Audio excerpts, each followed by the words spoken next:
Assalomu alaykum. Kanalimiz a'zolari, yaxshimisizlar? Salomatmisizlar? Biz ko'pinaylarimiz.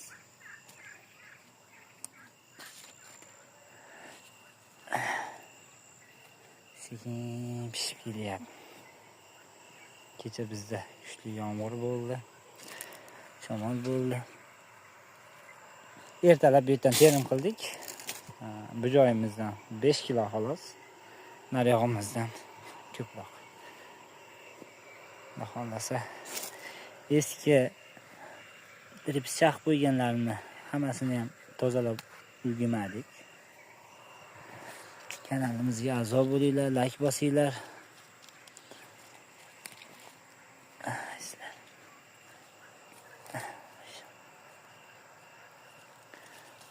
Yoshlar dripschaq qilganlar. Ko'chatlarimiz holatlari hali yosh. Alloh qodir qilgancha boquv qilyapmiz, boquvini beryapmiz. Chiroyli holatda. Allohga shukr.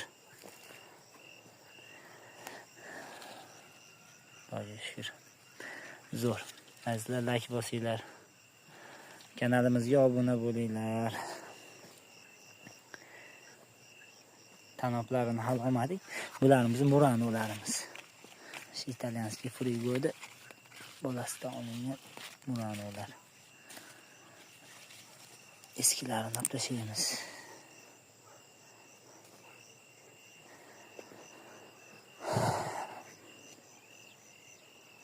Ayrim joylarda bateriya bo'lgan. Bularni olib tashlasak ham bo'laveradi desam sinib qoldi. Ko'pi yaxshi yurmagan. Ayrim joylarda bateriya bor. Lekin Allohga shukr, xatolarni qilib o'zimizga bir yaxshi saboq olyapmiz. Teplisada yetishtirish endi birinchi yilim manzili.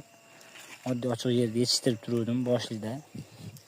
Keyin ko'chatimizni Qirg'izistondan olib keldik. Bateriya bo'lgan joylarga o'zini tanobidan qo'yib qo'yamiz. Ikkitaga alohida Murano, qo'ygan Cabrillo. Aytib o'tganman, 600 tadan tushgan. Endi bateriya bo'lgan hozir qancha o'lgan sanab hisoblamadik. Bu hashiylarni tozalab, chipirib chiroyli qilib olib chiqib ketamiz. Mana endi. Allohga shukr, hozircha trips degan narsa yo'q. Yo'q bo'ldi. Yana ertaga bir